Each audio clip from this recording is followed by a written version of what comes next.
Salut tout le monde, bienvenue dans l'enclos avec Dan Richard et Yann Plante. Ça fait déjà un petit moment là, que vous nous suivez avec RDS.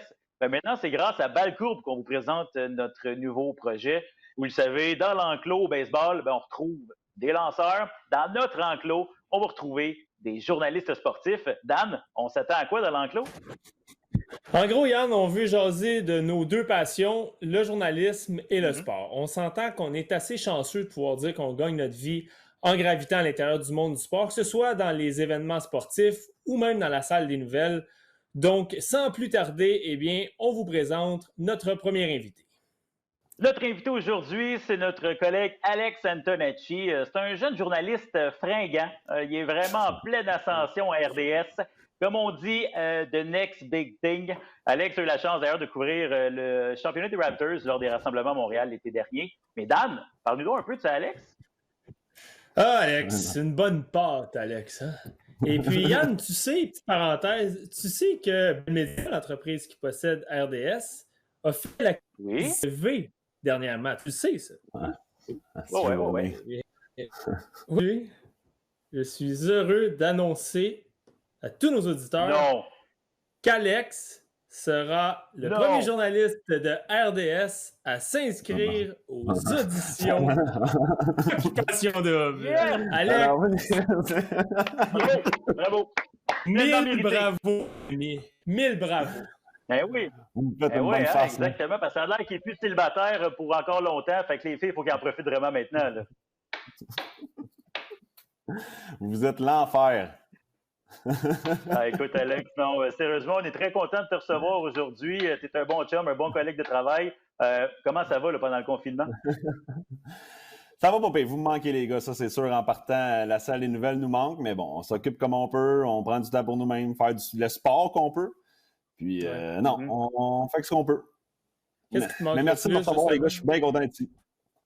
Ça fait plaisir. Alex, qu'est-ce qui te manque le plus? Tu dis on se manque nous-mêmes. Qu'est-ce qui te manque le plus de la salle des nouvelles? Ben, le sport nous manque, c'est sûr, mais la salle des nouvelles, c'est de vivre du sport entre boys ensemble. Tu sais, notre travail, c'est de justement couvrir du sport, mais avec ses collègues, puis de rentrer au travail pour regarder, pour couvrir, pour faire notre travail, pour informer les gens sur le sport, tout en étant avec notre gang de boys au travail. C'est ce qui me manque le plus, là, c'est certain. Ouais, je pense Alex, que les gens... fait une blague là, en rentrant avec OD, là. Mais on voulait parler de télé-réalité avec toi pour de vrai. Tu sais, des fois, le sport, la télé-réalité, ça se mélange. Tu sais, je pense, mettons, en 2011, là, il y avait une série HBO, Pingouin Caps. C'était vraiment intéressant. Est-ce que tu penses que le sport et la télé-réalité peuvent se mélanger? Absolument, absolument. Il y a tellement de trucs qu'on peut voir qu'on ne voit pas à la télé normalement dans le sport, que ce soit dans les vestiaires. On l'a vu un peu avec 24CH aussi. Là, lorsqu'au début, ça a été vraiment une excellente idée des organisateurs de ça, des caméramans. Mais c'est certain que ça se mélange parce que l'envers de la médaille du sport, les caméramans, toutes les mêmes... Moi, ce qui m'impressionne dans ces séries-là, c'est les employés qui travaillent pour les athlètes aussi. Parce que c'est sûr, c'est intéressant de savoir le visage, le vrai visage des athlètes qu'on voit pas sur la patinoire ou sur un terrain de sport, mais tous les employés qui travaillent pour une équipe, c'est ce que je trouve le plus impressionnant dans une télé-réalité, mettons, de sport. Là. Oui, vraiment. Tu sais, tu parlais, Yann, quand on préparait l'entrevue, tu parlais notamment de la XFL qui adoptait un modèle quasiment agressif de télé-réalité, puis tu sais, le gars venait de lancer une interception, il était quasiment obligé de donner une entrevue 10 secondes après. Ben oui. Toi, en tant que téléspectateur, Alex, tu penses-tu qu'il y a une limite? Parce que le gars livre quand même une performance sportive, tu penses que c'est un terrain glissant de s'en aller aussi agressivement? On est-tu rendu là en 2020, justement, c'est ça, là? On est-tu rendu là? Ouais. Ben, c'est sûr qu'il y a de l'exagération là-dedans, mais tu sais, le sport, là, c'est de l'émotion. Le sport, pour moi, je suis un fervent de l'émotion. Tout ce qui est dans l'extravagance, tout ce qui est, par exemple, au tennis, un gars comme Nick Kyrgios, je suis un fan de ça parce que même si le gars dépasse la limite parfois, à chaque fois que Nick Kyrgios est sur un terrain de sport, c'est divertissant. Puis pourquoi ces gars-là se mettent en valeur, pourquoi ces gars-là arrivent à se dépasser, c'est pour faire vivre de l'émotion aux gens. Donc, comment on vit de l'émotion? Ben, c'est justement en dépassant les limites parfois, c'est certain, mais on l'a vu aussi là, durant le confinement. Je pense que j'ai Aaron Donald dans la tête vite de même. Là. ne seraient pas capables de jouer des matchs sans partisans. Il est à huis clos. C'est pour les partisans que ces gars-là se dépassent, puis c'est comme ça qu'on fait vivre l'émotion, là. C'est un bon point que tu amènes, Alex, parce que, tu sais, justement, j'ai l'impression que le sport professionnel, des fois, oublie ça un peu. Tu sais, on essaie d'en dire le moins possible dans des points de presse. Je comprends qu'il y a une information à cacher pour l'adversaire, mais on dirait qu'on veut... Tu sais, on a une équipe professionnelle, on a plusieurs équipes professionnelles, mais on a une équipe à Montréal qui prend le haut du pavé, le Canadien, qui essaie des fois, j'ai l'impression, de filtrer un peu l'émotion qu'il dit, puis on oublie que la raison pour laquelle le sport professionnel existe, comme Alex il dit, c'est pour partager l'émotion, puis c'est un spectacle, l'industrie du sport spectacle. Puis, justement, d'avoir le plus possible accès aux coulisses, aux vestiaires, aux réactions des joueurs. Moi, je suis 100% d'accord avec Alex. Il ne faut pas oublier que, on va le voir là, puis l'ambiance va être affectée quand on va avoir des matchs à huis clos, c'est certain. Il ne faut pas oublier que les sportifs professionnels sont payés à cause que les gens se déplacent. Mm-hmm. La vision. Puis si la pandémie, on va refaire les choses avec la pandémie, peut donner beaucoup plus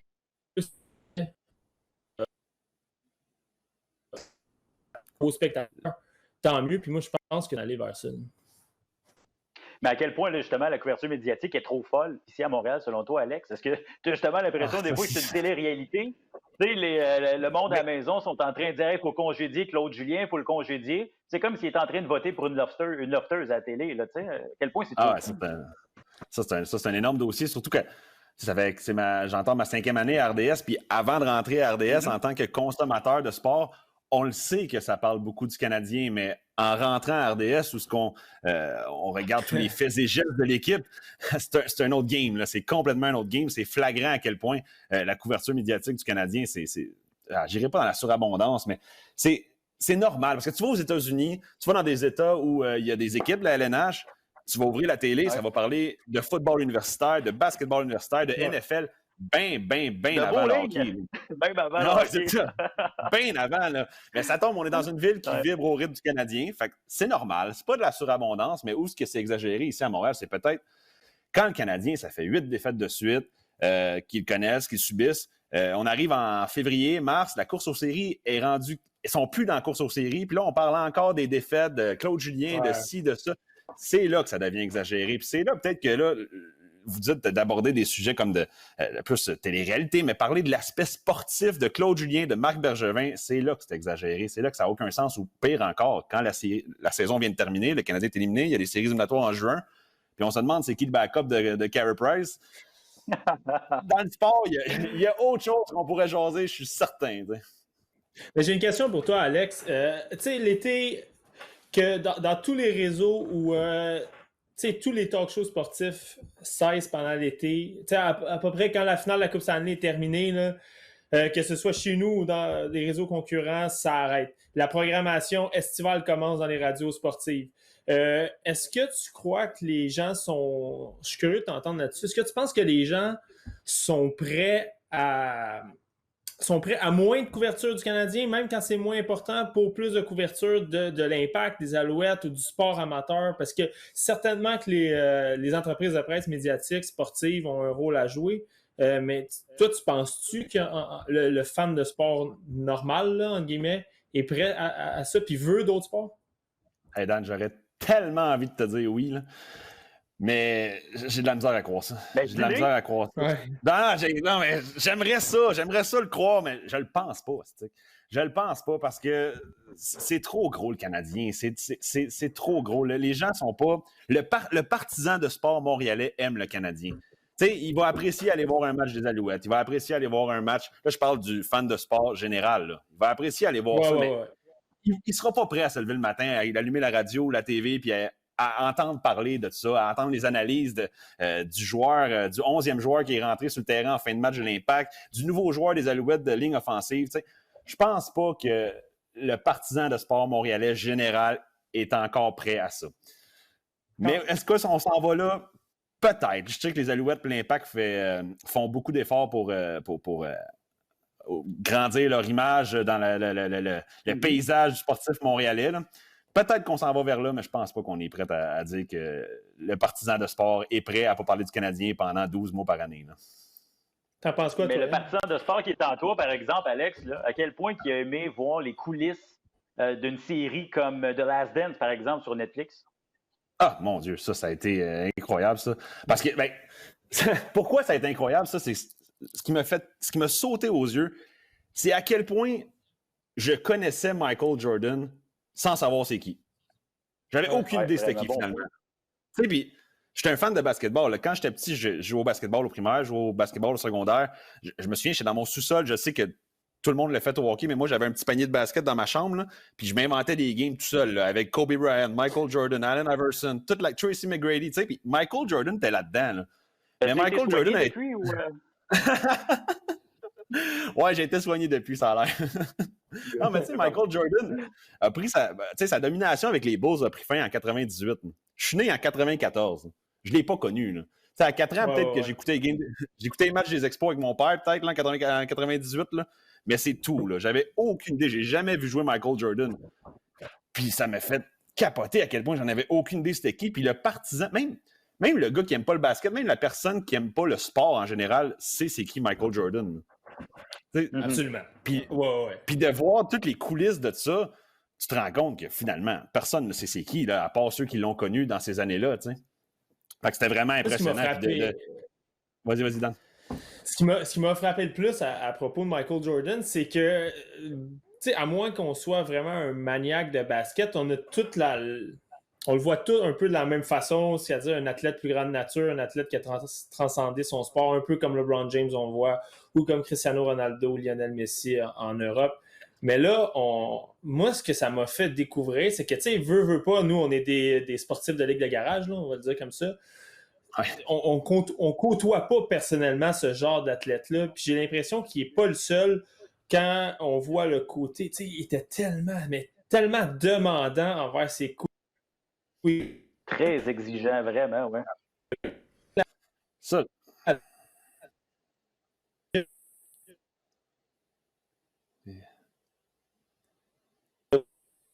Mais peut-être, Alex, j'enchaînerais avec le fait que, justement, on en parlait en ouverture tantôt, là.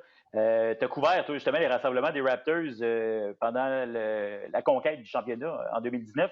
C'est quoi le défi que ça représentait de faire des directs dans une foule, dans un rassemblement comme ça? Est-ce que tu as vu des débordements, justement? Ah, j'en ai vu, ben oui, c'est certain, mais surtout quand ils ont gagné lors du match numéro 6, là.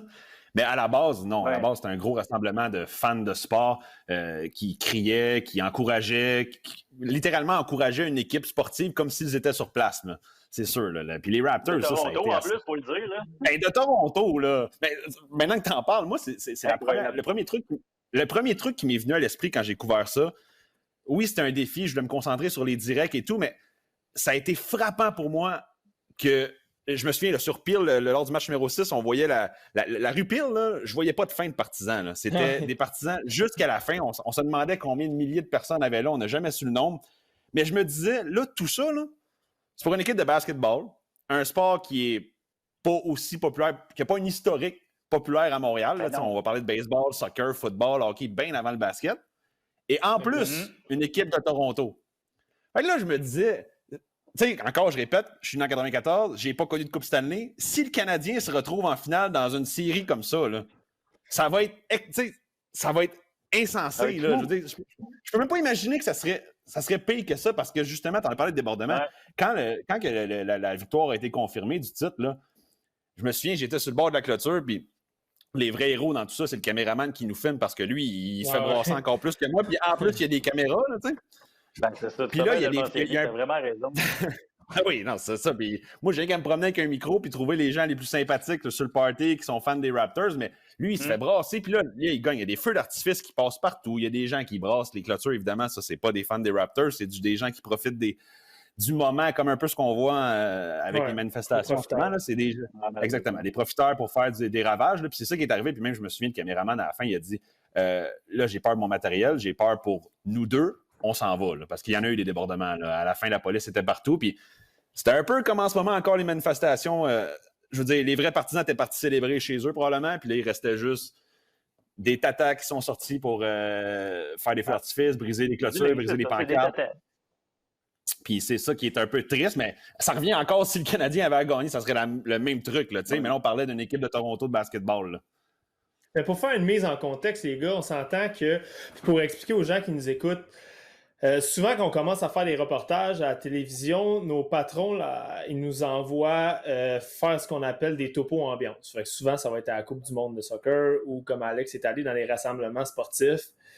Puis quand tu as plus d'expérience, c'est le genre de truc que tu veux délaisser parce que ça représente des défis. Puis Alex, j'aimerais ça que tu nous parles un petit peu pour que les gens comprennent c'est quoi les défis qu'on a d'interviewer les gens dans une foule comme ça, puis surtout de faire un direct avec tout le bruit ambiant qu'il y a alentour. Quand, veut pas, on a moins d'expérience parce qu'on commence dans le métier. C'est quoi la mission? Ben, c'est un beau bataille. Réflexe... vraiment, parce que le réflexe que tu as quand tu as ton premier direct à la TV, c'est d'avoir tout prêt en tête ce que tu veux dire. T'sais. Mais tu te rends compte que finalement, quand tu es dans un direct, dans une foule, il faut être prêt pour l'improbable. Là. Je veux dire, je me souviens même d'un live, je pense que c'était à l'antichambre en plus. Là. Il prenait 1 minute 30. J'étais en train de parler, puis il y a une madame qui vient me prendre le coup. Elle saute, elle se met à crier dans mes oreilles. Puis là, pendant ce temps-là, tu sais, ce que tu veux dire en tête, soudainement, tu ne l'as plus pas en tout. Là. Tu ne l'as plus pas en tout. Puis là, tu fais juste... C'est un sexe symbole, Alex. Non, ce n'est pas ça le point, Yann. non, parce que j'ai eu le même problème, les boys. moi, je l'ai pas eu ce problème-là, finalement. Je suis sûr que tu l'as eu. Mais tu sais, vous le savez, je veux dire, c'est de vivre dans l'émotion, puis quand tu as de l'émotion, souvent, ben, c'est l'instinct qui parle. Il faut juste faire attention à ce que tu dis, puis que tu sois prêt à l'improbable. Je veux dire, il faut que tu saches gérer tes émotions, il faut que tu n'aies pas peur de te faire brasser, parce que des trucs comme ça, c'est certain que les gens veulent passer à la télé, puis vont tout faire pour passer à la télé. Ça peut être l'inverse aussi. Moi, je me rappelle, je pense même que c'était le premier. J'allais couvrir dans un topo ambiant, je me rappelle pas, je pense que c'était les Pays-Bas ou l'Allemagne, je me rappelle pas trop. Je pense que c'était l'Allemagne. Puis, peu importe, ils ont perdu le match 5-1. Puis là, l'ambiance là, est tombée à plat complètement. Puis ceux avec qui je m'étais entendu pour faire le live après, parce que souvent, tu vas chercher 2-3 intervenants, puis tu leur demandes, après la game, ça vous tente-tu d'intervenir sur le match? Et puis, ils ont changé d'idée. À toute fin, ils ne voulaient plus le faire. Puis moi, j'étais live dans 15 minutes. Là, les boys, il est trop tard pour changer d'idée. J'ai besoin de personne. Puis finalement, ils ont comme compris un peu ma détresse de jeune reporter. Puis ils ont comme accepté. Là. Mais je vous dis, j'ai eu des sueurs froides pendant... Quand ils m'ont dit non, j'ai fait non, ça ne marche pas. Là. Ça, c'est un autre bon défi, puisque tu en parles, de trouver tes partisans qui... Quand c'est le temps de dire hey, ouais, on va parler à la TV, mais quand c'est le temps d'avoir la caméra, le spotlight d'en face, puis là, finalement, ça leur tente plus bien. Ils sont moins braves pas mal, mais souvent, l'alcool arrange les choses pour eux autres. Mais ça serait possible, les boys de la NBA à temps plein à Montréal? Moi, 100%. Qu'est-ce que tu en penses, Alex? Moi, 100%. Montréal est une ville d'événements. C'est ça qui me titille un peu par rapport au fait d'avoir une équipe, que ce soit de basketball, de baseball stable à Montréal. Là, ça me titille un peu, mais je pense vraiment que le basketball, c'est le sport de l'avenir. C'est le entertainment par excellence en ce moment, je pense, dans le monde du sport. Les jeunes aiment ça. Pour tous les âges, tous les âges, je veux dire, plus jeunes, mais justement, c'est pour ça que c'est le sport de l'avenir, parce que, par exemple, mon père, qui est dans la cinquantaine, ne peut absolument rien savoir du basketball, il va préférer le basket, le soccer, mais je pense que c'est un peu la tendance là, vers vers cet âge-là, mais je pense que la jeunesse aime beaucoup le basketball, sans même, ceux qui n'ont pas joué, ceux qui ne connaissent pas tant ça, je pense que c'est un divertissement excellent parce que c'est de la musique de jeunes qui jouent. Je suis allé voir des matchs NBA dans les dernières années, puis ça, je ne savais même pas en écoutant la télé, là, en regardant la télé, il y a de la musique pendant le match. Mettons un beat de Drake, là, un DJ. Il n'y aura pas les paroles de Drake, mais il va y avoir la symphonie, il va y avoir le beat là, pendant le match. Moi, je trouve que ça fait tellement changement des autres sports. Là. C'est le sport qui utilise le mieux les réseaux sociaux aussi, que le sport est à ce point-là populaire, parce que tu vas voir le nombre d'abonnés sur le compte Instagram de la NBA comparativement aux autres sports majeurs, même la NFL. sont à des années-lumière. Tu sais, justement, ouais. Alex, on parle de l'ambiance alentour du basket. Vraisemblablement, le basket, quand ça va reprendre, ça va être... Ouais, c'est ça, ça va être à huis clos.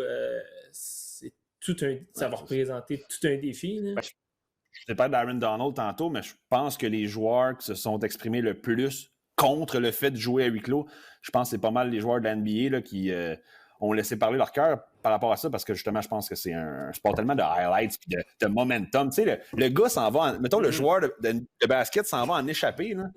Tu sais, c'est comme si le joueur de hockey s'en va dans un filet désert, puis il a juste à la pousser dedans, mais à la place, il fait un spinorama, puis il fait un crank, un slap juste pour allumer la foule, tu sais.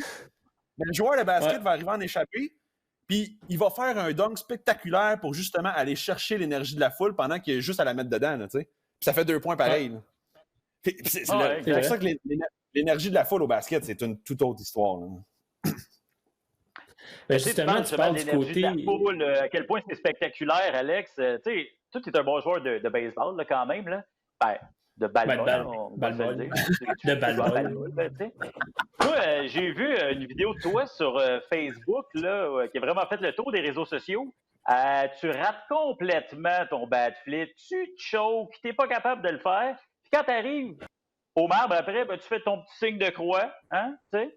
Non, à quel point pour toi c'est important d'être show-off dans le monde du sport, dans la NBA, dans la MLB en général? C'est quoi la partie justement de l'extravagance? C'est quoi l'importance que ça occupe pour toi? Ah, ça, c'est une énorme partie pour moi, pour de vrai, dans le sport. Là. Je vais être bien honnête. L'affaire du bad flip, là, il va falloir que je vois ça. Là. On va te le retrouver, mon homme. Inquiète-toi pas, tu vas le voir. Non, mais tu sais, le baseball, par exemple. Tu sais, il y a un de mes amis en plus qui m'a demandé ça dernièrement. Aimerais-tu mieux frapper le walk-off home run dans la série mondiale, le 3 points de dernier instant, le buzzer beater au basket ou le but en prolongation de la finale de la Coupe Stanley? C'est certain que c'est au baseball parce que justement, tu as le temps de savourer l'émotion lorsque la balle part, lorsque tu fais le tour des buts. Tu sais, c'est énorme. Puis ça, la foule aime ça. Là, on parle pas de moi, là, on parle dans la MLB, hein, parce qu'il n'y a personne dans les estrades. La foule aime ça, il dit, au parc Louis-Riel. Non, mais la foule dans la MLB, tu sais, pour l'extravagance dans le sport, c'est important. Je vous ai parlé de Nick Kyrgios tantôt, je vous ai parlé, tu sais, il y a la foule aime ça. Puis c'est pour la foule que les joueurs jouent.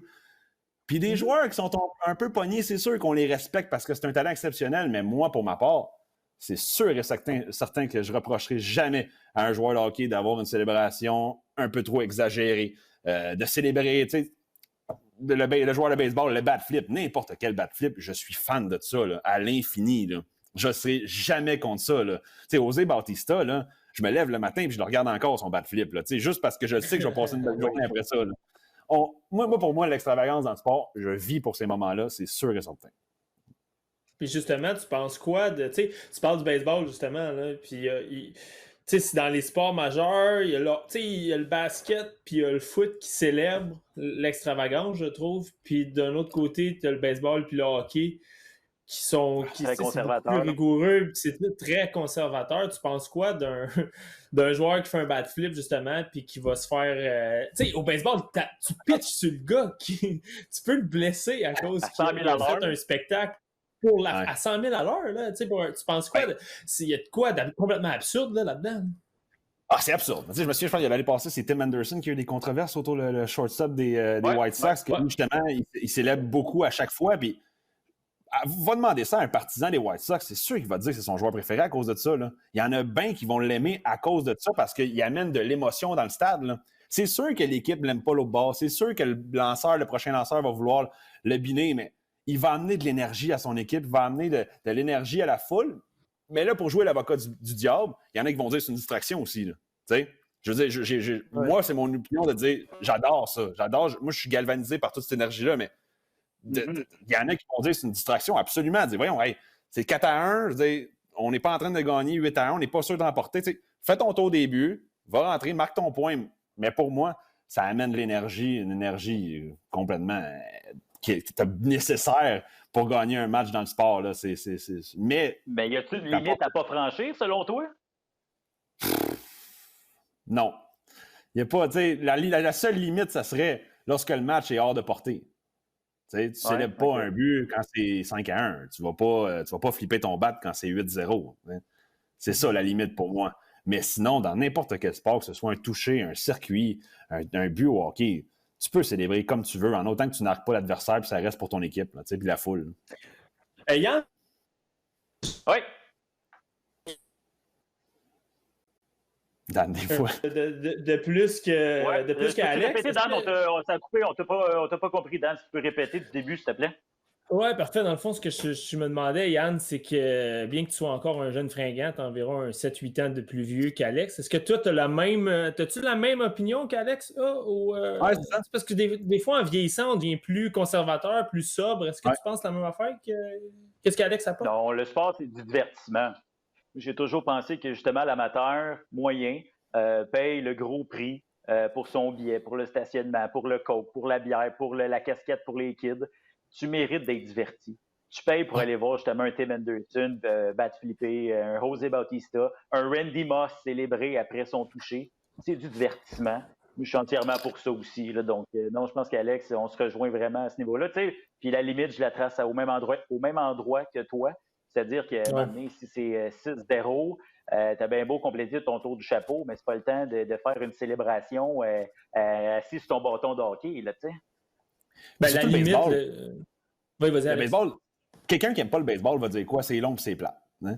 Ouais. C'est la phrase, quand quelqu'un n'aime pas le baseball, c'est ça que tu entends. C'est sûr et certain. C'est long et c'est plat. Mais pourquoi d'abord reprocher à un gars qui ajoute de l'émotion au match? Pour moi, c'est absurde. T'sais. Puis après ça, là, tu dis oui, tu peux le blesser, c'est dangereux, c'est un peu absurde. Mais ça rajoute du divertissement encore, tu sais. Puis là, après ça, s'il le bine à la tête ou il le bine au coude, c'est une autre histoire, là. Mais normalement, il va le biner sa hanche, tu sais. Puis là, il va s'en remettre. Mais ça fait du divertissement pour le partisan qui a payé le gros prix, comme Yann dit. T'sais. Exactement. Mais ce que je constate que vous dites, les boys, c'est que la limite, elle vient... Quand faut respecter l'adversaire, je pense. Puis quand on célèbre à 8-0, ou quand au baseball, souvent... il y a une loi non écrite qu'on ne vole pas un but à 9-1. Puis, je pense que la limite est franchie quand on manque de respect à l'adversaire. C'est aussi simple que ça, finalement. C'est ça. Mais Yann, est-ce que tu es prêt? Justement, un petit peu, je voulais juste conclure là-dessus rapidement. Là. Toujours trouvé ça un petit peu particulier, justement, qu'on ait reproché à Piquet Souban son extravagance. Puis qu'à l'inverse, chez Weber, lui, il marque un but, puis c'est une petite tape sur le casque, puis on passe à un autre appel. L'extravagance de Piquet vendait énormément à Montréal. Je trouve que c'était bon pour le sport, que le bat flip à Bautista est tout aussi bon aussi. Là. Le hockey, ça c'est un autre dossier. Le hockey, c'est tellement un sport conservateur que tu te dis c'est impossible, tu vois pas la fin. Là, tu vois pas comment ça pourrait devenir aussi divertissant, pas divertissant, mais aussi diversifié, mettons, que le basket ou le football. Là, football, quand ils font un toucher ou une interception, quand toute l'équipe se met ensemble, on prend une photo devant tu feras jamais ça au hockey. Là. Non. Ouais.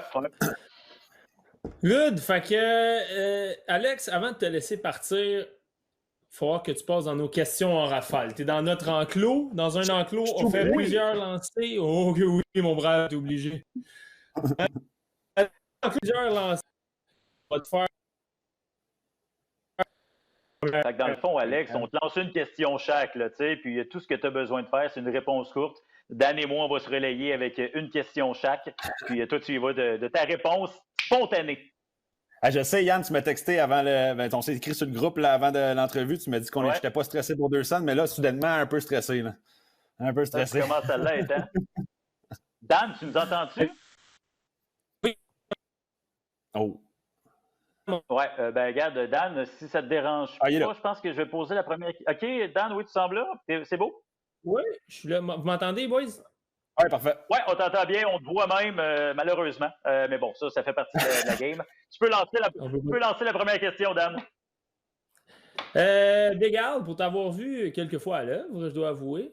Le bar à Montréal où tu as fait les plus belles rencontres et où tu as eu les plus belles soirées, ce serait quoi? The Warehouse. The Warehouse sur Crescent.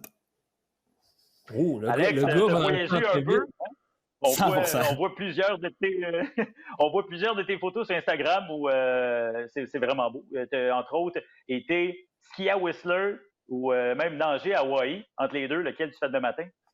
Ski à Whistler, 100%. Ski à Whistler, c'était une expérience unique, totalement. Parfait. On reste dans le sport.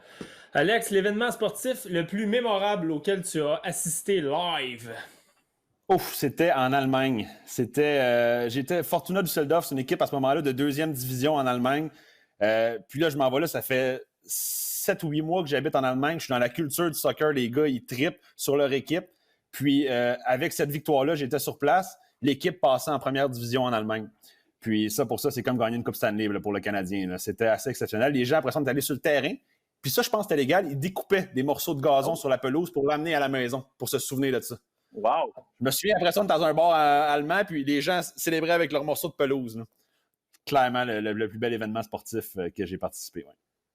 Que j'ai assisté. Alex, tu as participé aussi à plusieurs événements en tant que journaliste, mais si tu n'avais pas été journaliste, tu serais quoi? Vous allez être surpris. Moi, je voulais pas être journaliste. Je voulais être journaliste sportif. Plan B, c'était d'être policier.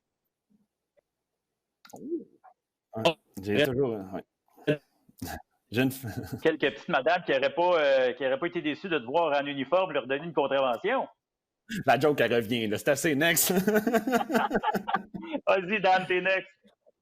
Alex, ton fast-food préféré. Chaque amateur de sport est un amateur de fast-food, on s'entend. Fait que si tu as le choix de manger un fast-food, c'est quoi? Hey, pour de vrai, je ne suis pas un amateur de fast-food. J'en mange vraiment pas beaucoup. Mais pour, mettons, mes road trips aux États-Unis, je suis un bon fan de Taco Bell. Là. Ah ouais, hein? T'es un grand fan de musique aussi, Alex. Le show de musique le plus mémorable auquel tu as assisté? Ouf, ça, c'était là... c'est tough, ça. Ça, c'est plus de réflexion. Hey, Alex, en passant, dans la question, il y a le mot mémorable. Hein? Faut que tu t'en rappelles. Juste lancer ça comme ça ici. Je m'en souvenais. Je dirais que c'était... dans mes années, j'avais été voir Lil Wayne en show. Puis c'était... ça, c'était mon plus mémorable, ouais. C'est un choix. Alex, quand tu as le choix, là, après une longue semaine de travail, t'es brûlé, puis là, tu te débouches une bonne bière. Là. Le numéro 1, c'est quoi? Quelle sorte de bière? Quelle sorte de bière? Une Corona. Une Corona. Mais si je suis plus fancy, j'aime ma bière allemande, la Krombacher, qui est la numéro 1 en Allemagne. Je la bois souvent, puis c'est celle-là. Sinon, mais elle n'est pas trop rafraîchissante. La Corona l'est plus. C'est-tu en vente au Québec? Et, si, mettons, tu peux... vas-y, Adam. Je voulais savoir si c'est en vente au Québec. Oui, en 4 packs. Moi, j'aimerais savoir, Alex, si tu as le choix de partager cette bière-là avec Carmen Electra ou Gisèle Bunchen? Ah, je suis Gisèle. Oh! Gisèle. Oh, Gisèle. Carmen, je l'ai moins connue. C'est moins. Tu l'as redécouvert dans The Last Dance, peut-être? Oui, exactement. En fait, je l'ai découvert dans The Last Dance. Je connaissais de nom. J'en ai une difficile pour toi, Bégal. Là. Ah, là. Tu dois choisir entre porter pendant 24 heures un jackstrap utilisé ou une paire de petites bobettes utilisées par un joueur de la O-line de la NFL. Lequel tu prends? Le jackstrap ou la petite bobette? T'as pas le choix. 100% le jackstrap. Ouais, hein? Vas-tu être capable de le rappeler? Ben oui. Hey, je veux rien savoir de la petite bobette. On a grandi avec un jackstrap. J'en mettais au soccer quand j'étais jeune. Celui de quelqu'un d'autre, par exemple, moi, je ne prendrais pas celui à Richard. Je vais dire ça tout de suite, là. Oui. Il va être lousse. Hey, Alex, t'es dans l'enclos. Question dans l'enclos. Ton joueur de baseball préféré quand t'étais kid? Quand j'étais kid, ben là, c'est Vladimir Guerrero. J'avais tout de lui. J'avais son cadre, j'avais ma petite case avec le numéro 27, j'avais sa statue géante, j'avais mon petit cadre dans ma chambre. Là. Moi, je vivais que pour Vlad. Là. Ouais, j'ai l'impression que t'étais pas le seul à Montréal. Je pense. Non, c'est ça. C'est pas tant original, là, mais je vivais que pour lui. J'en connaissais pas d'autres. J'étais juste Vlad. Là. Hey Alex, c'est ce qui conclut le premier épisode dans l'enclos. On te remercie d'avoir été le premier invité, mon gars. Ça a été bien intéressant de jaser avec toi. On a hâte de te revoir dans la salle des nouvelles puis de se faire du fun avec toi encore. Yes, les boys, merci. Vous êtes bons, vous êtes beaux. Merci à toi, Alex. On reprend ça bientôt. Salut les gars, merci. Salut. Donc Yann, c'est tout pour ce premier épisode de Dans l'enclos et soyez sans crainte, il y en aura un autre prochainement.